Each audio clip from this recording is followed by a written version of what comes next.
What's up, guys? So today on the podcast, Eugene and I are going to be sharing with you a dirty little black belt secret. It's not going to be all that dirty, but I say it's dirty in a way because it's not something that a lot of black belts share. It's something I'm going to share with you, and I think it's just important to understand because from the standpoint of discipline and motivation, as we'll get into in just a second, I don't want to give too much about it away, otherwise you won't have a podcast to listen to. Big thanks to our sponsors for helping make this podcast happen. Charlotte's Web. If you have not tried their CBD products, I encourage you to try it. I know a lot of my students, I've discovered this recently, a lot of them are using the codes to buy stuff. You can go to their website at charlottesweb.com. Promo code is Jiu-Jitsu20 to save 20% off the order. And again, I know that some of you guys, if you've never tried it before, there's always a little bit of, what's the word? Apprehension. Possibly a skepticism about trying something new. Sure. And especially with like some product like a CBD product, which promises a lot of different things, or, they can't quite promise anything because it's not regulated and FDA approved and everything else. But then you hear the anecdotal evidence from people and they're like, it's amazing. Like you hear me every week, if you're listening to the podcast, talk about how awesome it is. If you hear that, there's this initial skepticism about that. Like, here's some guy trying to peddle something. I share things that I like. That's the way that it works. My whole business model has been basically built around that. I am not in a position monetarily where I have to do things I don't want to do, or where I have to sell things I don't want to sell.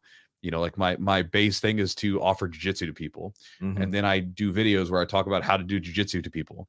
And, I have another side business where I help other people run their gyms and everything else in their business to help other people. It's a beautiful thing. So with this, I tell you this because, again, I've had people where like they're even like, some guy even sent me a message like, Chewy, does this stuff really work? I'm like, yeah, bro, it works. I use it every night. I go to sleep. I'm thankful for the product, and I'm glad that I got introduced to it. And so I encourage you, if you've never tried it before, if there's no issues, because I know some of you guys might work law enforcement, maybe you can't use CBD products necessarily, which I think they have THC free ones you can check out. Nonetheless, I would encourage you to try it out for a month. Just see what it does. It can't hurt. Try it out for a month, see what the product does for you. Again, I like to take mine at night before sleep. It seems to have a positive effect with that, which again, for me, like if recovery is something you were interested in, like putting up to the top of your list, like if you're getting sore and stuff all the time from training, then recovery needs to be at the top of your list. And recovery, the best thing you can do for recovery is to help your sleep. And so again, there's a lot of different things that I try to do to improve my sleep. And CBD seems to be something that does have a positive benefit to, better sleep cycles, things like that. And so again, check it out. charlottesweb.com. Promo code is Jiu-Jitsu20 to save 20% off the order. Also, thanks to our sponsor, Epic Roll. Epic Roll is a jiu-jitsu gear company, I guess you'd say. It's a gear jiu-jitsu company thing by a jiu-jitsu black belt for jiu-jitsu people. So I like that because there's a lot of people who there's several companies out there actually right now that sell jiu-jitsu stuff, but they're not actually owned by jiu-jitsu people. It's like some guy just came in and, hey, we see that there's a lot of searches for this. Let me sell some stuff, right? Matt, who runs Epic Roll, he makes all the designs. He puts all his heart and soul into it. He tries to work with a lot of different athletes and people, including yours bearded, to put together stuff that people would like. And again, I really like his products. For those of you that ordered the rash guards and shorts, they're being shipped out at the moment that we speak. So you may already have them. If not, they'll be there soon. And my students, they just got their batch in yesterday. Everybody's all excited. They're wearing them. They're like, dude, these are dope. And that's exciting for me. Just flip them. Very expressive when I speak. If you were watching the video, just flip the mic. But that's part of the thing that I'm talking about. I like sharing stuff that I like. So I got a hold of some of Matt's rash guards and his Velcro-less shorts. The shorts without the Velcro, I love them. They're my favorite shorts. It's pretty much all I wear now. And so when I got a hold of them, I was like, okay, I want to get some of these together to share with other people. And so with that, Matt's stuff, I really like it, and I share it with people. In fact, right now, I'm actually wearing one of his shirts. What you got? Matt's shirts? I'm wearing one of the Matt shirts. I'm wearing the Kimura shirt. My favorite. Right here, Kimura. Favorite shirt. Favorite shirt that Matt has, the Kimura shirt, because the Kimura is like my second favorite submission. First is rear naked choke. There it is. But that said, if you guys want to check out any of his stuff, any of his merch, t-shirts, gis, rash guards, shorts, the whole thing, you can get any of it for 15% off, except for like he'll sometimes do these limited releases with like McDojo and Mason Fowler and some other people. Those the coupon code does not apply to those, but anything else, 15% off. of the order by going to epicrollbjj.com using promo code Jiu-Jitsu for 15% off. And last but not least, we have Manscaped. Manscaped is the premier men's below-the-belt grooming company that now makes all kinds of other stuff for above the belt as well. Big fan of the products. For me, maybe this sounds funny to you guys, but several of my students gave me shit about it when I was like, it's like the first time we came on. Like, the Manscaped stuff. Yeah, because like for instance, their big thing, like the lawnmower here, it's this. I mean, it's their sort of main like workhorse of a product, right? And it's designed for groin grooming, and it's not something that you always talk about. Like me, like I don't sit around with my buddies and say, hey man, like how's your ball trimmers going? Like that's not something we bring up. But that said, when they wanted to become a sponsor, it's like, well, I'll try your product. If it's good, I'll offer it to people. I tried it. I was like, well, it's actually a really good product. It's replaced my beard trimmer too. So if you guys ever look at my videos and you're like, man, Chewy's got like a nicely trimmed beard. Well, that's what I trim my beard with.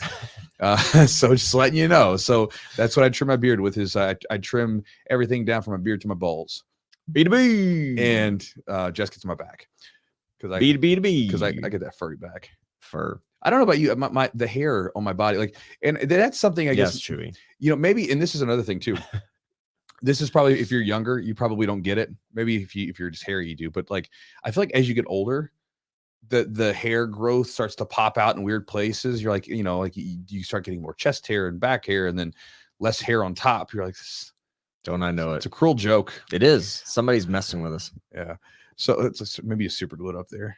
Do what? Just super glue the chest hair. Man, be great. No, dude. But if you want to check out any of their products, we're going off the rails. I saw this. I think it was, I don't know. It was on Instagram. These guys were like in a fight, and the dude's like hair, like middle hair piece just flies off. I was like, what are you doing, bro? I mean, I think we're all beyond that point. Like now it's like, if you start to go, just rock it out. Oh man, it's happening. Yeah. I was going to try to hold on until 40, but I don't know. How old are you now? 38, almost 38 and a half. You never know, man. You got a little bit left on that. You got a little mileage left on that. You got a little mileage left on there, bro. I told my wife, I was like, one day I've got a sequence I want to do. I want to first shave my beard off just to do it. Yeah. Because once the top of the head comes off, the beard's probably never. No, man, you can go with the beard, like a beard and a bald. No, head. I will. Yeah. But I want to just so like one more time. My kids have never seen me without my face shaven. Remember what you look like? They'll probably scream, "No, like, Daddy!" I'm gonna do that first, and then once that happens, then I'm gonna like regrow my beard, and then I'm gonna take the. Did you see the video of Carlos's daughter? When so his little daughter Rosie, like the first time he shaved his beard off, she's looking at him and she's just so like she's like does not like it at all, because she's his daughter's like, I think at the time she was maybe like 1 or something. Yeah, and she'd never seen him without a face, and she's just looking at him like disgusted. Yeah. But again, I like all of Manscaped's products. So again, they've sent us a lot of different stuff over the last year since they've become a sponsor, and I'm a big fan of everything that they sent, from the actual colognes to the trimmers to the nose trimmers to all the men's grooming stuff. So if you are a man that's looking for some grooming products, or you have a man that you would like to get some grooming products for, I encourage you to go to their website at manscaped.com. Promo code is Jiu-Jitsu20 for 20% off the order plus free shipping. It's a great deal on any of their products, and you can check them out now. Also, if you guys want to support the podcast directly, you can go to our Patreon at patreon.com/the Jiu-Jitsu podcast.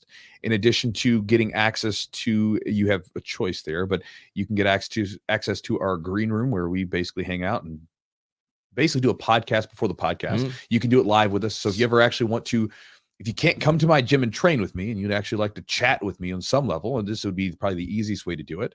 And also, in addition to that, you'll also get access to years of content that we've updated inside, which includes podcast extras, which are essentially anytime we have a guest on the podcast, or anytime we do a podcast, we do a little bit of an extra that goes in the back there. There are also some videos, like narrated rolls, where you can watch me break down a situation that's happening during a roll or a competition or something like that, along with some other informative stuff for your jiu-jitsu. So if you guys want to check that out, you can go to patreon.com/the Jiu-Jitsu podcast. And last but not least, if you want to join the True Crew email list, get my daily email, which is usually Monday through Friday, sometimes the weekends, along with getting 3 free ebooks, you can go to the website at jiu-jitsu.net/join, JOIN. And when you put in your email address and subscribe, to my email newsletter, I'll send you an email back and you'll get access to a page where you'll get 3 free ebooks plus a couple videos. The free ebooks are involved with different things for your jiu-jitsu. One is a game plan guide, which will help you make a game plan for your jiu-jitsu. It's very important if you want to be the best that you can possibly be in jiu-jitsu, whether we're talking about competitions or even just rolling. You need to know, like, what is your game? What is that thing? Identifying that is a very simple thought exercise, but it's something that a lot of people sometimes don't spend the time to do. So it'll be helpful. I also have a drilling ebook, which would be fantastic for implementing techniques, whether it be an open mat or even just rolling in the gym if you don't have the ability to drill a bunch. And the last one is an at-home training and study guide. I originally made it for people that were dealing with like COVID lockdowns and stuff, who wanted to not lose everything that they'd gained from training. And there's some workouts in there. There's also some ideas on studying and doing jiu-jitsu when you can't go to the gym. It's a pretty beefy guide. I could have easily charged for that one, but I gave it away for free just because I know people were, having a rough time. So I gave it away for free. You can get all of those by going to that website at jujitsu.net/join. So guys, with all that said, let's jump into the podcast and I'll tell you the dirty little black belt secret.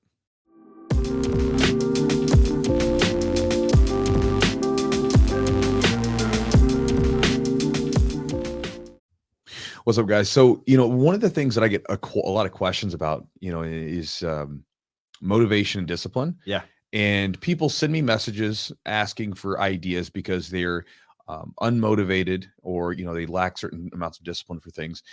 And they think that because I've got a black belt in jiu-jitsu, that somehow I have some ideas on discipline or motivation. And I do have ideas on them, and I have things I think that are helpful and that have been useful to me, but not because of the black belt in jiu-jitsu.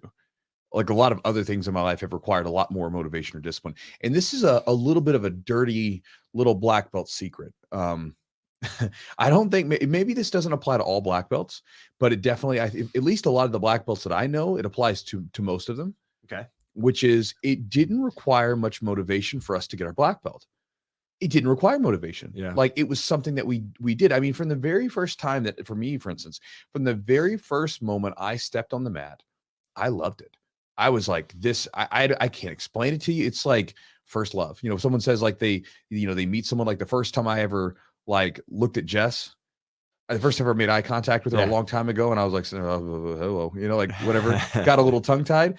It was like that. I just felt something and I couldn't explain it. And jiu-jitsu's always been this thing that I always just wanted to do. No matter what was going on in my life, it was always a constant. It was always something I looked forward to. It's often the dessert of my day.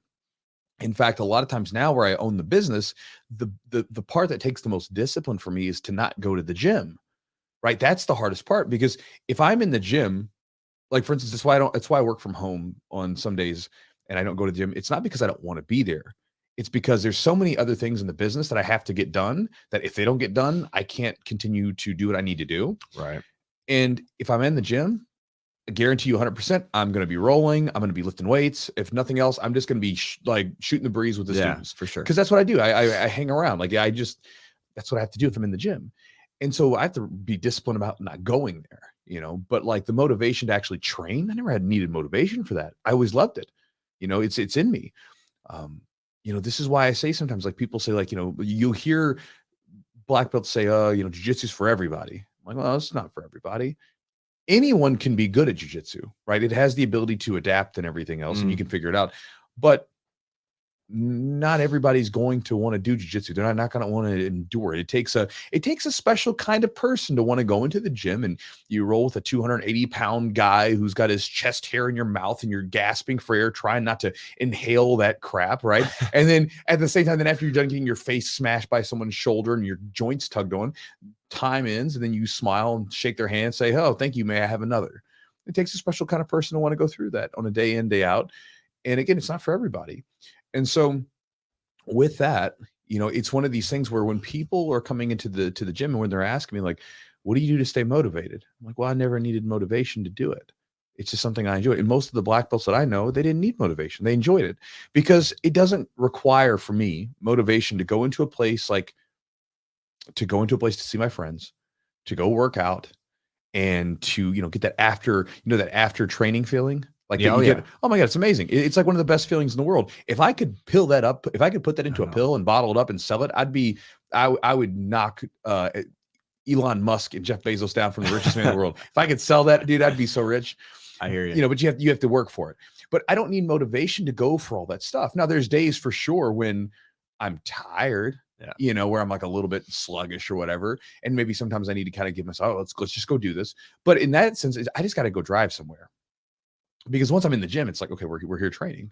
Yeah, the hardest part's maybe getting there. Yeah. Like for some people. Yeah. It's actually once you're there, and even the gym, if you go to a weightlifting gym or something, you know, once you get that pump, once you start lifting, you get the endorphins, you're feeling awesome. Well, that was like my one of the guys this morning, Raspy. I remember Raspy. Yeah, Raspy. I saw a picture. I was like, man, I haven't seen him. Yeah, he's been training. He's one of those dudes that like, oh man, he was there back in the day, and then you don't see him for like years, and then you're like, oh, there he is. And then well, he had family and job and everything else that was going on, and so he's back into the gym training. And like he was talking about this morning, he's trained 3 days this week, and this was, I think it was the third day, and he said, man, I struggled. He didn't say that. He said, man, I'm struggling. Well, you know, it's funny because his voice isn't as raspy as it used to be. Once he stopped working at the jail and stuff, like he doesn't get, it's not as raspy. So, but he said, yeah, man, I was struggling to get here this morning, but I just get here. But once you get here, that's it. And even with me, sometimes with lifting, I friggin' love lifting. Yeah. You know, but at the same time, sometimes like when you do it, like, I'm like, oh man, like for instance, the other day was leg day, and the program that I'm doing right now is brutal, bro. Yeah, the leg day is so brutal. I'm like, it's just like Did you piss Eli off? No, man, he's trying to help me grow some quads. So, but the worst part, man, the worst part of the workout is you do basically do squats with like I do them with like my hill raise, like basically on a slant board, and it's 8 sets of 8 with 30 seconds rest in between on the squat. So you're doing heels elevated. Heels elevated, 8 sets of 8, full knee flexion, and then when you do the squats, you never come up to a full lockout position. Gotcha. You get 3/4 up, and then you come back in. So you're basically full tension on the quads the whole time. Eli's putting you in the quad burner, bro. Man. It's awful. Like then there's all this other workout around it, but it's brutal. And so anyway, so like I know, like the other day I was like, man, this workout's going to be tough.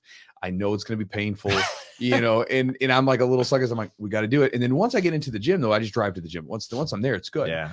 But again, when it comes down to it, I mean, those days are fewer than often, you know? Sure. And so with jiu-jitsu is the same thing. It's like, I just got to get there, but I've never required motivation for it.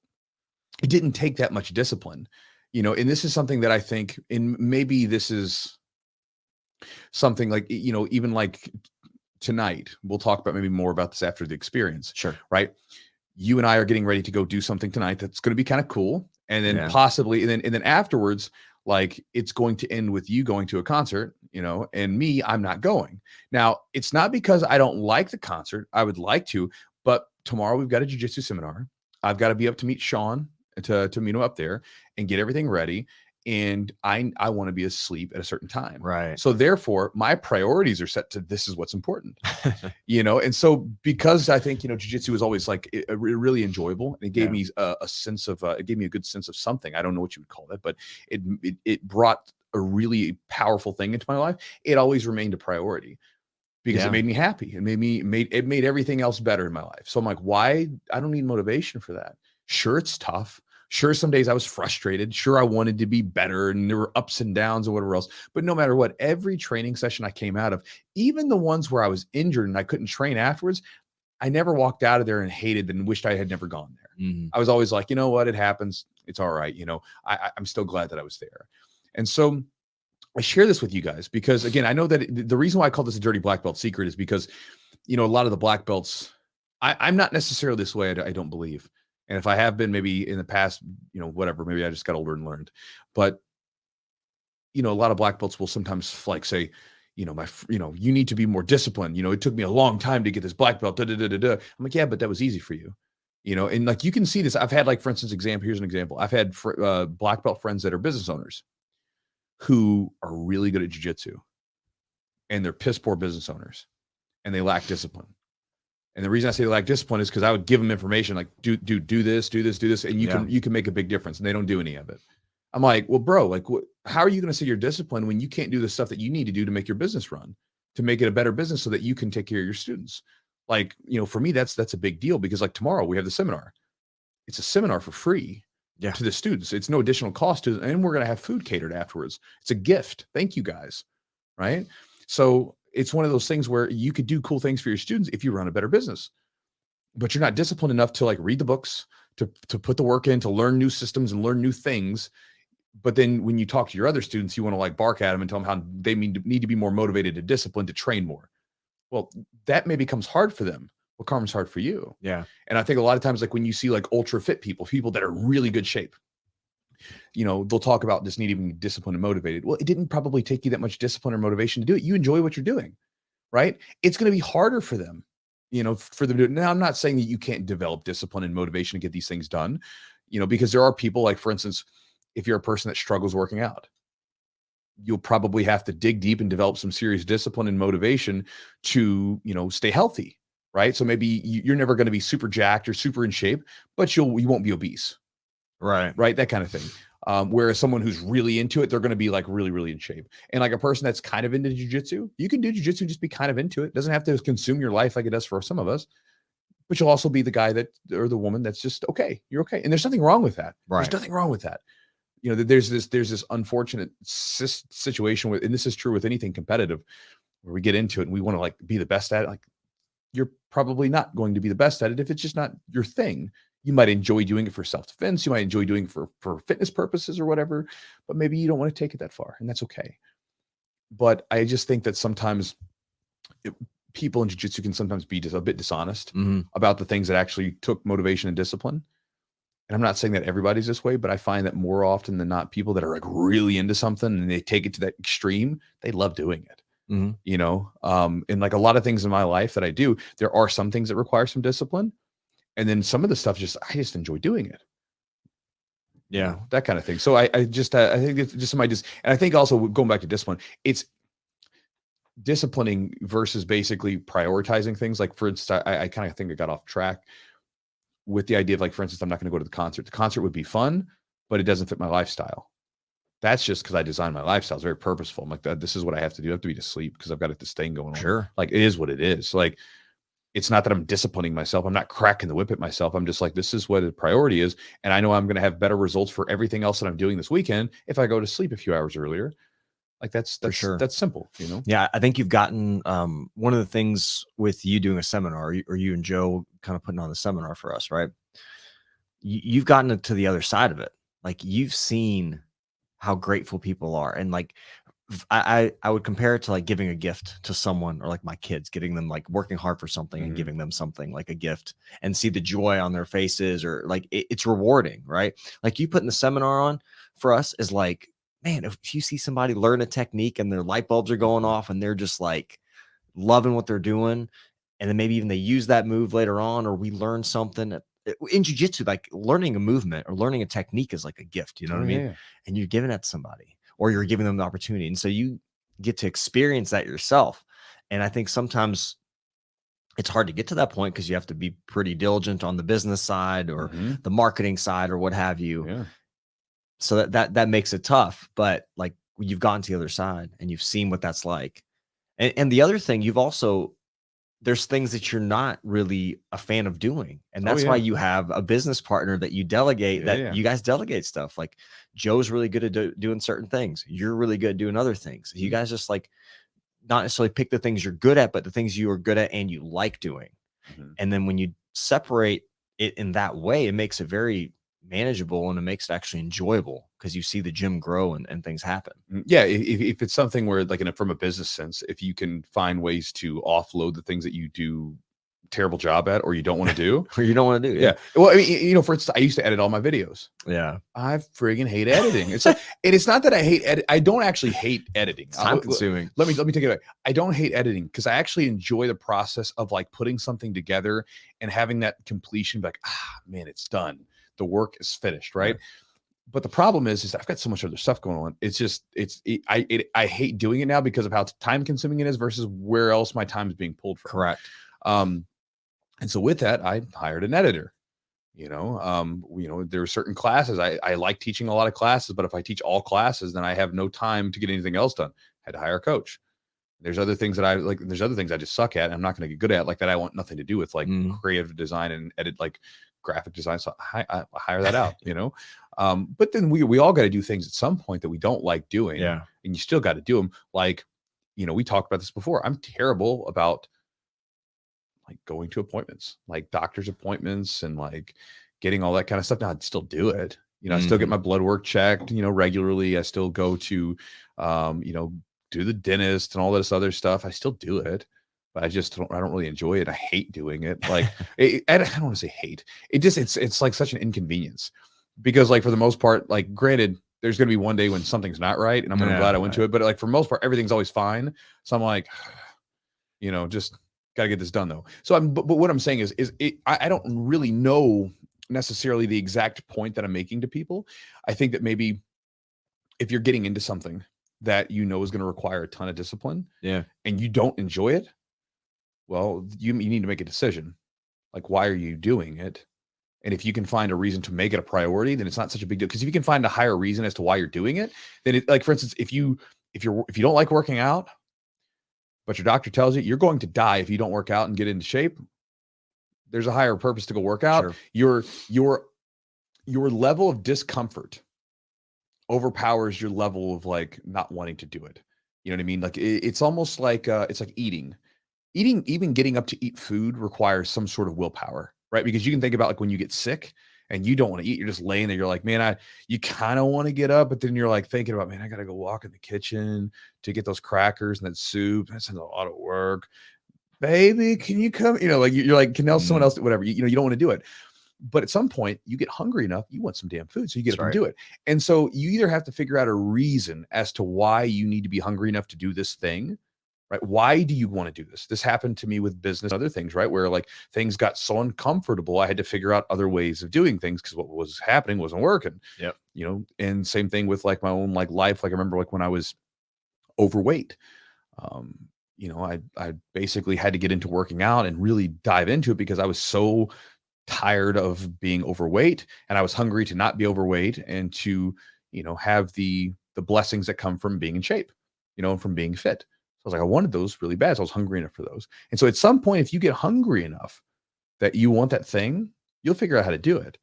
And so I think that if you're into jiu-jitsu or whatever, you need to figure out a reason as to why you're doing it to create that hunger as to why you want to go in. For me, I think it's always a good thing to focus on the day-to-day stuff that you enjoy. Like I've never been obsessed with belts.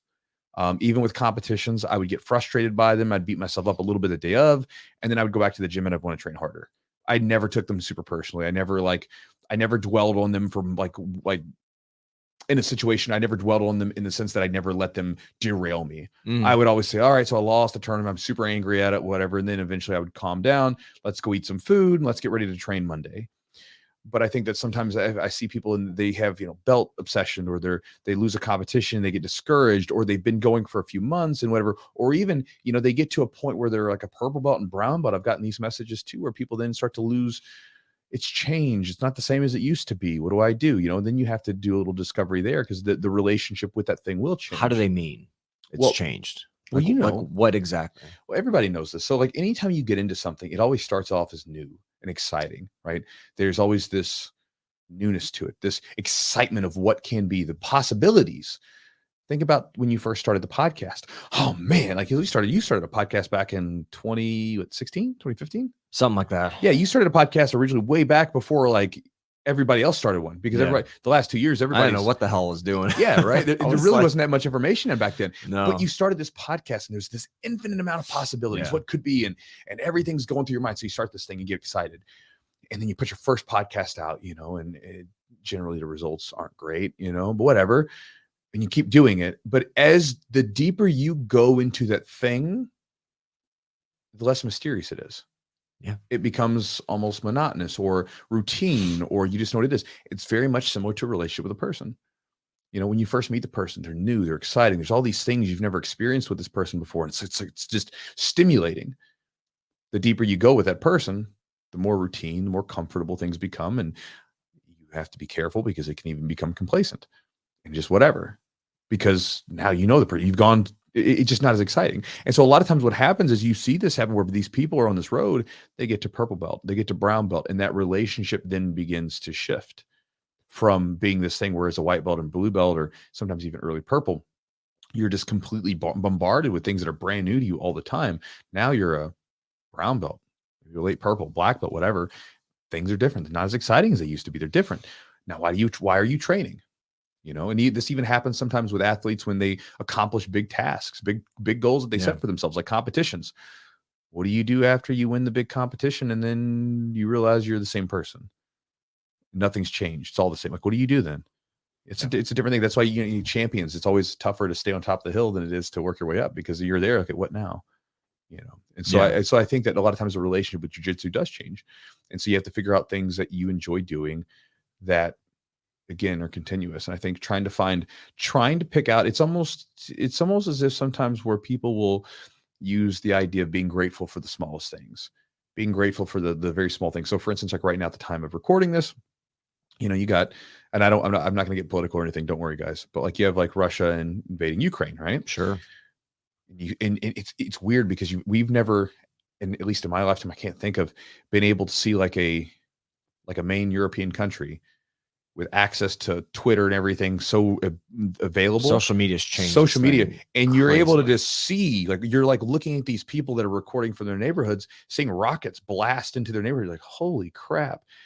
And then, we're over here in America and like life is good.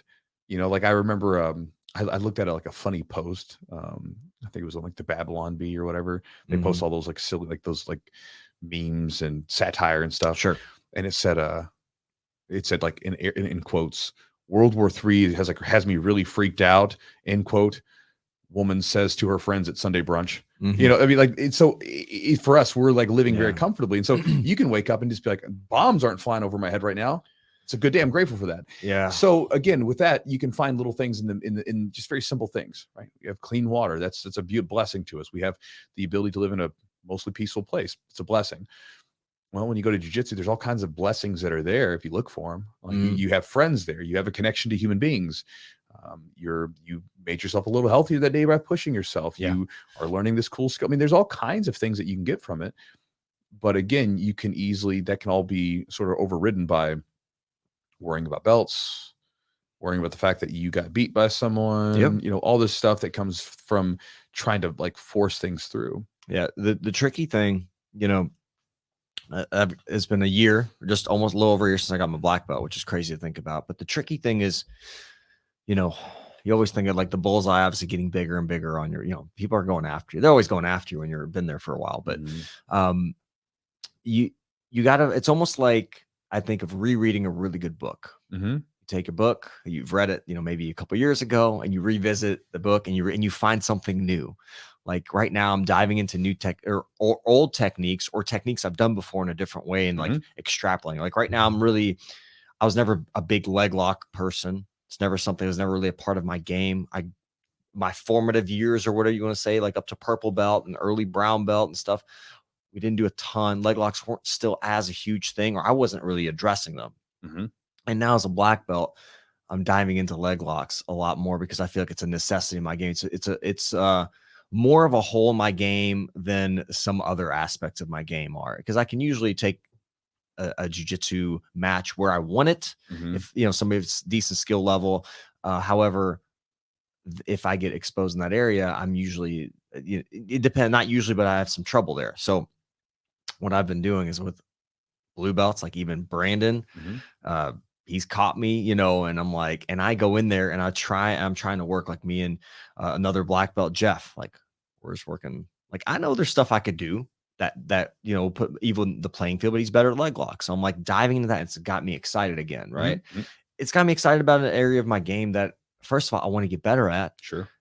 It's hard to do that though. Like when you're even going against belts that are lower than you, or blue or purple, even, and playing a game where you're not as good at, where you have more likelihood to maybe quote unquote lose. It's hard to do that, but you have to do that. You have to kind of that ego thing is you deal with that little voice, right? Like, are you still good? Are you good enough? Should you be doing this? Are people going to talk shit? That kind of thing. Well, it's almost like going back to the idea of the relationship, right?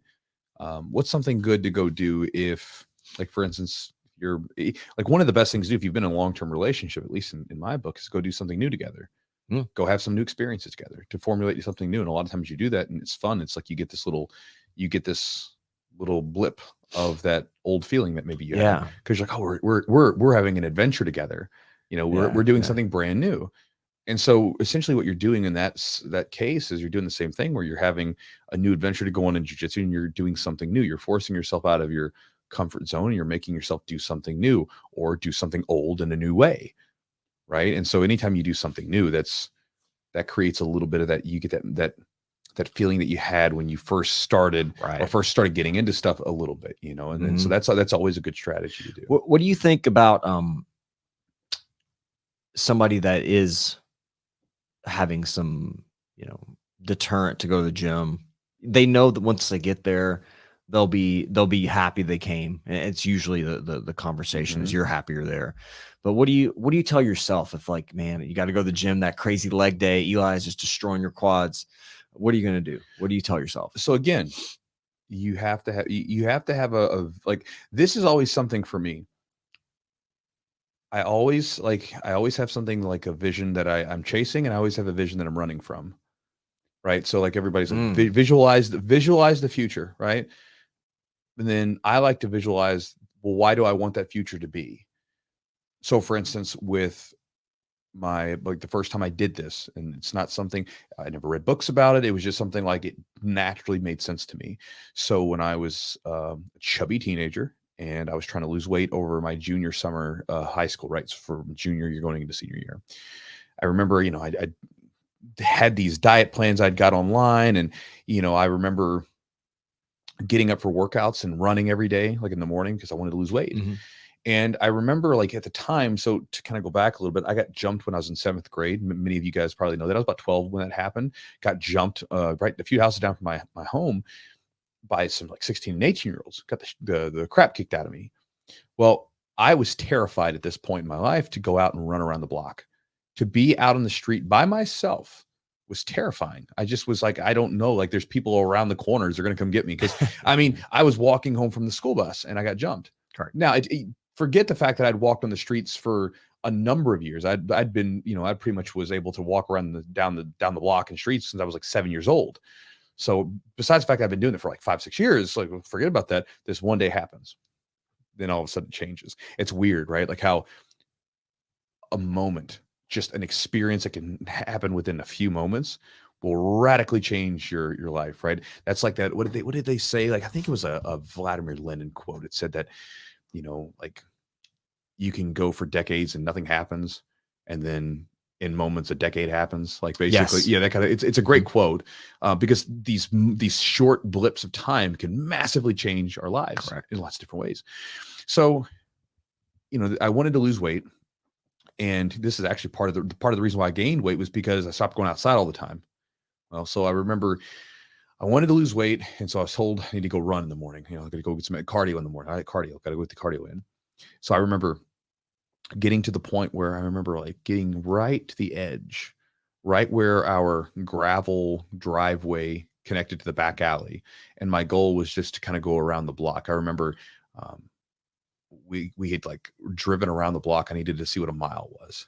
And so we had driven around in the car and figure out what a mile was. Out, yeah. So I was like, okay, I got to go run laps around this place. Okay, I got to go. And I remember sitting there right on the edge. I'm looking at, like, it's like literally this divide, this gravel that then turns into like basic, you know, road concrete or whatever. I'm staring at. I want to go. And I'm scared. And I remember thinking, like, why am I doing this? And I was saying, like, I want to be like the champion in like the wrestling. I want to be standing on the podium like all my buddies were. I wanted to be lean. I wanted to have girls that wanted to go out with me because I wasn't fat. I wanted to, like, look in the mirror and be happy at what I saw. All these different things are flooding through. And then I was like, well, why do I want to be like that? And then I'm thinking about, I don't want to be, and then all of a sudden I'm going through all the other memories of all the terrible stuff, getting bullied, picked on, not being in the best shape, not liking what I look like, all these things. My ass started running. In that first run, bro, I probably scooted, man. Bro, I was running like behind you, bro, know, like, my heart was racing and I was running, and, you know, running laps. It's like 7:38 in the morning. So I mean, like, nobody's up. Like, nobody cares. Well, it's like, and if there was some evil criminal doer, they're probably still asleep. Right. You know, they were too busy, like, robbing people's stuff at night to whatever. But so I do that. So for instance, whenever I get into something, I always have to have that, like, okay, I have to have a vision of, like, what is it that I'm running from? Why don't I like, what is it that I don't like right now that I'm trying to change? What is that? Right. So for instance, like when I would lose a competition, sometimes it's the best thing, because then I got this vision. I just got choked out. That feeling is fresh. I got choked out. My butt needs to go in the gym and train. And anytime I'd be like, I'm kind of a little tired today, whatever, I would think about, man, I just got choked out at the tournament. That sucked, or with lifting weights. I'm like, well, like, what am I going? Well, I think about this. Actually, there's a couple things. One, the leg workouts that I do, as brutal as they are, they make my legs feel better. Like, my knees don't hurt after I do them. Like, the more I work out my legs, the less my knees hurt. So I'm like, that's one reason, right? Mm-hmm. And also, I want to look a certain way, and so I'm like, I want to look that way, because as a guy that's doing a little bit of bodybuilding, I'm just neurotic about the way I look. I'm like, I want my legs to be bigger, because I don't think my back overpowers everything in my body right now. So I need to build these other areas up. Gotcha. And again, this isn't me. Like, I don't care. Like, Jess doesn't care. This is purely for my own aesthetics. I'm having fun just building muscle in a way I've never done before. I've never really done a whole lot of bodybuilding before. And then the vision is like, I see this guy with bigger legs and everything else matching up. So I'm like, I want that. So I want to go lift weights, and so for people, I think it's a worthwhile exercise, and you don't have to write it down in a journal. You could just think about it. If you're doing something, you're probably doing it for a reason. Why is it that you're doing it? Where do you want this to go? You should know that. You should know, like, what is it that you want out of this thing? Yeah. Okay. Well, if you know what you want out of this, then there's probably something it's counterpoised with that you're going away from, right? Once you find what is counterpoised away from, then you can say, I don't want that. And usually most of us as humans, we are far more impacted by painful experiences than like the vision of nice stuff, right? Which is just the way it is. Where, you can think about, like, someone could have an amazing day, someone could have a bad day, and the person with the bad day, like the person who's had a good day, they may not even talk about it. It's been a good day. Person with a bad day, they'll gripe about it to everyone. Bad day, bad stuff just sticks out with us, right? So with that, I mean, just look at the news, right? They know if good stuff, if happy stuff was more impactful into our circuitry of our brain, you'd only see happy stuff on the news channels, but you don't. What do? They take everything and they make it into a negative thing to get you all up in arms, because you'll pay attention, you'll click on it, you'll watch it. So that brainwash yourself a little bit. Say, like, what are you going away from? What is that? What is the opposite to that thing? What is it that you don't want? Like, why did you join jiu-jitsu? Why did you start lifting weights? Why did you do these things? And figure out what that is. Did your doctor tell you if you don't start doing some exercise, you're going to kick the bucket? Did you get beat up by someone and you want to get better? Maybe you were divorced and you feel like you need a new beginning and you don't have any friends and you want to connect to someone. I mean, there's all sorts of reasons. Maybe you experience physical trauma and you don't want to be, you don't want to feel like a victim forever. Great. That's why you go. So when you get to those points and you're like, I'm not feeling this, that, whatever, remember what it was like to go through the physical trauma. Remember what it was like to hear your doctor tell you, hey, buddy, you ain't looking so hot. Whatever it was that made you want to do it in the first place. And then you just use that as motivation to go. It'll kind of give you like a, spark in the butt. Yeah. I mean, that's a great point. Like, what you don't want. I mean, obviously, like, yeah, you want to stand on the podium, but sometimes not being afraid to walk outside is more powerful. Mm-hmm. And more of a motivator. Yeah. Like my brother got jumped. I didn't get jumped, and I almost did one time, and I kind of like talked my way out of it somehow. Yeah. I don't know. I was like, I'm not trying to fight. I don't want to fight. And it was like people I knew too. It was crazy. But anyway, like being scared, like, like I would go to bars and shit, like when I was like in my early 20s, and I'd still be kind of like scared of any kind of, I mean, there's so many dumb people at bars who are intoxicated and everybody thinks they're, they can beat anybody up. And I was like, I don't know. I don't think I can, I was nervous, and it's not like, but that was a nice byproduct of going to jiu-jitsu. Like, it was a nice feeling I could protect myself. But like, honestly, I went because I was like, I saw this thing, like I saw, Hoist Gracie and all these things. And I was like, I could never do that. I could never be anything close. I could never do jiu-jitsu. And then I was just like, well, I'm just going to go. And I was like, I remember the feeling, like I had this weird smile on my face. Like I was like doing the class and I was like, oh, that's what guard is. That's what half guard is. Or, I was just learning some positions, right? Mount. So do you think you did it in a way to sort of prove to yourself that you could do it? No, I did it out of curiosity. I never thought I'd stick with it. I almost did it just to say I did it. I don't know. I ask myself sometimes, why did I do it? Why did I stick with it? Why did I keep showing up? Because I was getting ready to graduate and have a career, right? It's not like I was going into it with the idea of I'm going to be a world champion. I want to do it. And I just like, well, I'm just gonna keep showing up. And I did love the, that feeling you talk about. That feeling was great. And then Adam was there with me, and it's like we had kind of not really a rivalry, but it was like, well, he's going, I'm gonna go. Yeah, like we're gonna do it together. Well, a healthy competitive rivalry. It's not a bad thing. And we were just like, me and him were texting earlier. Like I was like, man, what year did we start? Because pretty sure it was 08. It was 08, right? And I was like, as I couldn't know, because every time we talk about it, I'm like, I don't know, was it 09 or whatever? So I wanted to ask him. But like, I don't know why I stuck with it. I just did. And then I got to be a part of like a community that was really, really amazing and good people. And then I got to meet you, and, kind of early on, 2 years into training, like we switched gyms and we started at your gym, and everybody was like, at first, switching to Derby City was very overwhelming. Sure.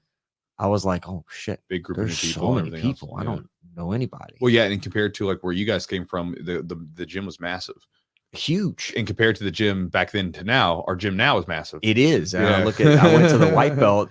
I showed up to there was like the white belt promotions, and I was like, who the hell are these people, man? I don't know anybody. We had like 50, 60 white belts you'd never seen before. And that's like, I think somebody told me, it was like, there's 4 classes of that, like of those numbers. Yeah. I'm like, this is crazy. That's the recruits. It's so cool. And then like I was talking to Spartan about it, because me and Spartan will chat a little bit. Spartan's super quiet. He's a purple belt who coaches a lot of the white belt classes. And I was talking to him, I'm like, man, you're doing this, man. And I was like, I love watching you out there. I love watching you lead and get out of your comfort zone. He's like, he's comfortable with it now. But when he first started, he's super uncomfortable. Well, you talk to Spartan, and he's like kind of quiet. He's got to open up a little bit. And I really enjoy, like, I loved watching him in that instance. And I really loved, like, I was out there with these white belts, and I was like, I love just giving them some tips. And I'm like, hey, dude, I did what you told me, and it worked. I was like, that's awesome. Yeah, with Spartan, I remember like one of the things we had to do is I had to show him a vocal exercise. Yeah. To get him to open up his voice, because he couldn't get his voice to travel. Sure. And so I was like, I had him doing this. I was like, just stick with me here. It's going to seem silly. So like I had him do this exercise. Like, this is what I did to learn how to like make my voice travel, and even to manipulate my voice in certain ways. And so I showed it to him. And so, he goes out there and he's able to like command a room, because you have to have a certain amount of like voice to command a room sometimes, especially if it's loud and things like that. And you got a lot of crazy white belts just running around. You got to keep them all. Yeah, most of them. They're all great, man. They're super cool. But I mean, it's one of those things where, but yeah, it's grown so much. It's just wonderful to see that. And now, like, like, why did I start jiu-jitsu? I don't know, out of curiosity. Why did I keep doing it? I don't know. I enjoyed it. I got to a point where you got over the hump. You have this hump where it's like easier to show up. I would wonder, because for instance, you can do some super deep digging. I would wonder if like there was some deep down thing where you were maybe drawn to fighting, partly because it was something where you felt like it freaked you out. Mm-hmm. Because like, for instance, like a lot scared of it. Yeah. A lot of times the things that we resist, like what is it, the Carl Jung quote, what you resist persists, and a lot of times the things that we try to resist against, they tend to keep popping back up. And, I think that, for instance, like with me, with getting into fighting was 100%. When I look back at it, I was drawn to it. Now I didn't go into it knowing this, right? I didn't go into it knowing, well, yeah, I'm going to get into this fighting because this, but one of the reasons I was drawn in to learn how to fight and do all these things was because of the fact I got the crap kicked out of me. I was like, if I could do that, ain't nobody beating me up like on the street. Yeah. You know what I mean? If I can be an MMA fighter, if I could be a jiu-jitsu black belt, ain't nobody beating me up on the street. If I was a jiu-jitsu blue belt, nobody's beating me up on the street. That's right. That's why that's one of the big reasons why I got into it, was because I was like, I want to be able to, people respond to things differently. So like, for instance, when I was a kid, I had some trauma put on top of me, and it's done all kinds of like weird things where like, which apparently aren't normal for everyone. Like when I go into a room, and I've talked about this before, I scan. I know everything that's going on. I'm like, I know the whole surroundings before I walk into a room. It's not necessarily the worst thing, but I'm aware of it all the time. Right. Well, I was drawn to fighting because I was like, okay, that thing happened, and I'm going to respond to it in that way. I'm lucky enough that was my default response, was a resourceful way. Instead of saying, what was me, this bad thing happened, and I'm going to just be that. It's like almost like losing a competition. Mm-hmm. Well, I lost a competition. I'm going to go train really hard because I'm going to beat that dude someday. That kind of thing. It's like, I'm going to work out of this. And it took a couple of years, but that was eventually became my response. And I found the opportunities to do it. So I wonder if that was maybe a part of the reason why, like, obviously you had this fear of fighting, this fear of whatever. I wonder if it naturally drew you in partly because of that, because that was a situation for me. Yeah, it was a curiosity, honestly. And I always like met my dad, and I remember watching my first UFC. I was like, right. But is that curiosity, does it come from the fact that you were so like fighting was something that you had not experienced? Not much. You know what I mean? Like, right. So it's like you had never been into fighting, like, and that's by the sense, I mean, like you physically being in fights and being comfortable with fights. If that was a part of the reason why the curiosity was there. I mean, besides the fact that fighting is human, but I wonder if it contributed. I'm sure it had something. It was fighting was always kind of terrified me a little bit. Yeah. Just watching, even in the, like a cage, right? You see these two people and they lock the door. You told me about that. You hear the door, the lock click, and there's no turning back. It's interesting. It's interesting. Like, I forgot, I've seen this said in a million different ways. It's interesting to figure out what you're capable of when the moment comes, because people sometimes they underestimate what their true capabilities are. And even like when we talk about the idea of violence, a lot of times people underestimate their true capacity for violence. Sure. And everybody has a capacity for it. If you're a human being, it's there. You may not choose to recognize it, but it's there. But when you're in that ring, like when you're fighting, you basically have a license to let it all out. I mean, there's some things you can't do, but pretty much if you want to bludgeon the person, you can bludgeon the person with your fists and your elbows, your knees, whatever you want to do, it's there. And sometimes those like sides come out, you're like, whoa. Didn't know that was there. Yeah. It's like, I mean, there's moments where, you've got a person's face pinned against the mat and you're like, I'm trying to take their head off with punches, and you're just trying to batter their head and you hear like a thud. You're like, okay, that was good. Let's do another one of those, man. And then as soon as the bell rings and you're like, it's over. Okay, I'm done. That side's gone now. Yeah. Right. But it's like, it's interesting what happens for a moment, where you're like, ooh, that's there. Yeah. And again, I think fighting's great because it allows you to control it. Yeah. And put it in its rightful place. But in that experience that I had in like fighting in the actual ring and competition, I never had that in like training or anything. Sure. Because in training, it's like if someone was hurt, it's like, oh crap, like, are you okay? That's always like, that's always kind of the response. Even during some of the hardest training sessions where we're really trying to beat each other up, we're like really hitting each other hard with body shots and stuff. If you drilled them a little bit to the head, sometimes you'd be, oh bro, you okay? That kind of thing. But in the ring, you're like, I'm trying to do the damage. Yeah. Well, yeah, that's the circumstance is very unique in that aspect. It's kind of like it's kind of going to the tournament. You might wrench a submission more than you would, on the training mats. It's just, you kind of have, you don't want to, but adrenaline's going, you're just in a more aggressive state. Yeah. I think the whole thing going back to, sticking with jiu-jitsu, you got to find your why, whether it's internal, external, combination of what you want or what you don't want in your life. I think that's kind of where you have to find it. And then you meet some cool people along the way. You have some good conversations. You have a wonderful environment. Like we have at the gym, you have some good friends and you get to see people. And I think that makes it a lot easier. It makes the ride smoother, to get there. So to wrap this one up for you guys, if anybody is like, this is what I do for anything that I get into. If something I'm getting ready to chase down, and I know it's going to be a difficult task, that's going to require some years of work, I have to know why I'm doing it. And I could care less about where it's going to end up necessarily. I need to know why I'm going away from something. So for instance, if I'm going to get into a new project, why am I doing this new project? What am I trying to get away from? Because I've tried to do just the things where I try to, like, for instance, like with business related stuff, I try to have like just this monetary goal. It's like, it doesn't really help me, it doesn't. But like what really helps me is like I have a page, let's come a couple pages on my journal of like random negative memories. I don't want to see they're negative, but things that happened that weren't so great, that happened since I was in my childhood, right? When we were broke and poor, watching my mom cry, looking at bills, when I was like looking past in the corner, she didn't see me, or,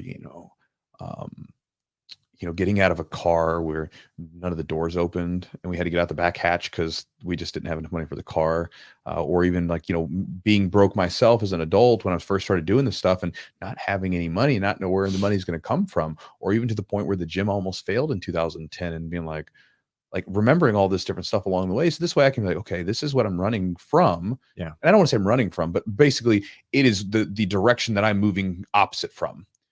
And this is why I'm doing this thing that I'm getting ready to get into. And with jiu-jitsu and fighting and all those other things, I had those reasons. Like, why did I want to get into fighting? Because I remember being that scared little teenager that got kicked down on the street. I don't want to be that person ever again. And so, like, when you're faced with these moments of fear, right? Like I have to have something for myself. And that helps me out, because again, anytime you get into something that's going to be challenging for yourself, there's going to be moments of uncertainty, maybe moments of fear, things like that. And you have to find a reason that you're going from it.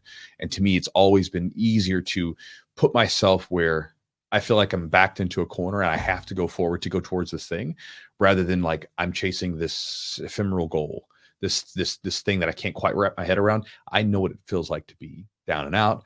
Let me get away from that so I can push forward in a better direction. So finding out those reasons as to why you're doing the thing and why you want to do it so badly, if you can figure that out, I've always found things to be a little bit easier, especially in those days where you're a little tired. You don't want to do the work that you're supposed to do, regardless of whether it's a sport or business or whatever. Mm-hmm. So just an idea.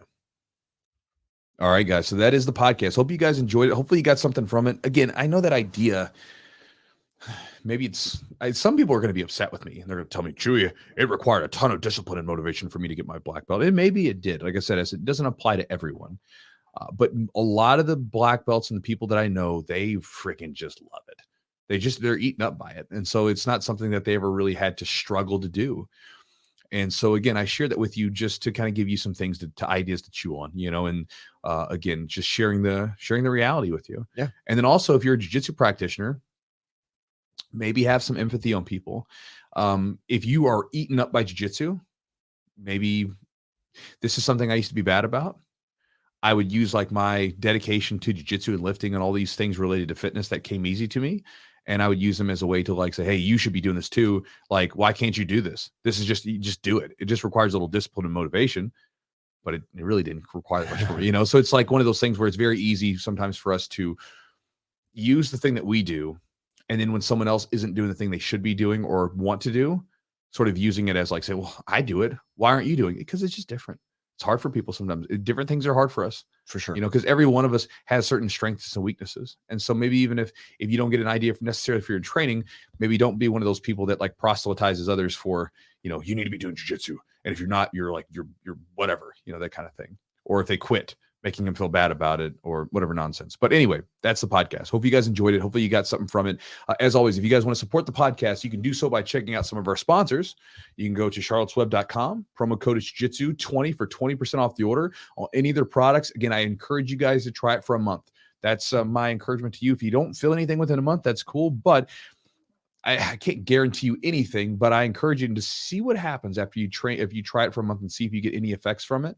I'm partial right now. It seems to be the one that I feel the best effect from is the original formula, which is the one. That one. It's super herbally, but it was the one that they originally designed for Charlotte. Mm-hmm. And the people that like are epileptic and stuff that they give to, like I think that's the one that they use for them. That one's derived a little differently. They use like alcohol type process. And there's CO2 and there's CO2 and there's alcohol. This is the one that's alcohol. Yeah. So it gives a little bit different color. There's some different terpenes and like some different little properties that end up from the plant. Yeah. So, but I love the one stuff. I like too. It's good. So check it out. Go to their website at charlottesweb.com. Promo code is Jiu-Jitsu20. Also, thanks to Matt at Epic Roll for being a sponsor and making it happen. You guys can check out his stuff by going to epicrollbjj.com. Promo code is Chewjitsu for 15% off his order. Gis, rash guards, shorts, whatever else you're looking for, he's got it. And cool designs with quality products. Also, thanks to our sponsor, Manscaped, for supporting the podcast. If you guys want to check them out, their products are 20% off with free shipping by using the promo code Jiu-Jitsu20 at checkout. You can do that by going to manscaped.com. And again, just use that promo code Jiu-Jitsu20 for 20% off the order on any of the grooming products that you want to buy for yourself or for a man in your life that's looking for some grooming products. And guys, if you want to support the podcast directly, you can always do so by going to our Patreon membership that we have called patreon.com/the Jiu-Jitsu podcast. Again, it's a membership that you can join to get access to a bunch of different content we've put up over the years. And in return for your monetary exchange, you get all that stuff and you help support the podcast. Again, we appreciate it. And at any point, you can cancel that membership. It's not something that's stuck in time. So you can, if you get it and you don't like it, you can always cancel it. But if you like it, you can just keep it, and you can get the regular updates that we provide into the podcast, as well as the green room exclusives that we'll be doing with people live, where you can actually get to talk with us in a live format. And last but not least, guys, if you want to join the email list, my email list, you can join by going to jujitsu.net/join. By joining that email list, you'll then have access to 3 free ebooks that I give away for jiu-jitsu that'll help you with your training in a lot of different ways. And also along with that, you'll get access to my daily email where I send out a message, just some ideas, things to think about, things to chew on, as I'll often say in my email, which I send out Monday through Friday, sometimes on the weekends. And again, you can unsubscribe and keep those ebooks at any point. But again, that's the deal. So again, I appreciate you guys for being here. Thank you guys, as always, for being a part of the podcast and being here every week with us. We do appreciate it. And again, if you guys want to support the podcast in another way that wasn't mentioned, you can always subscribe or join the, I guess it would be subscribe, right? Subscribe to the YouTube channel that we have, the Jiu-Jitsu Podcast YouTube channel. If you are watching the YouTube channel right now, subscribe. We appreciate it. Mm-hmm. And then if you will listen to us on any podcast service that has a rating option where you can give us like some stars or some thumbs or whatever that the possibility is, we'd appreciate it. Again, reviews are super helpful, so that when people are looking up and they're like, what podcast should I listen to? It's there. So again, if you're listening to the podcast and you're like, I like this thing and I'd like it to continue, well, take out like 1 minute of your time. If you're driving, don't do that. That would be bad. I don't want you to hurl yourself down a cliff to your demise, but possibly just when later on, when you're hanging out with, by yourself, maybe you're getting ready to use the bathroom and you're scrolling endlessly over stupid stuff. And yeah, it's a great time. Yeah. The next time you're using the bathroom, I want you to hear my voice asking you to give us a review. We really appreciate it. There it is. Yeah. So the next time you're getting ready of Chewy every time you use the bathroom. Every time you use the bathroom, you're going to hear my voice in your head saying, give us a review. 5 stars. I'm like a ghost. Yes, you are. I'm a bathroom ghost. Something. See you guys.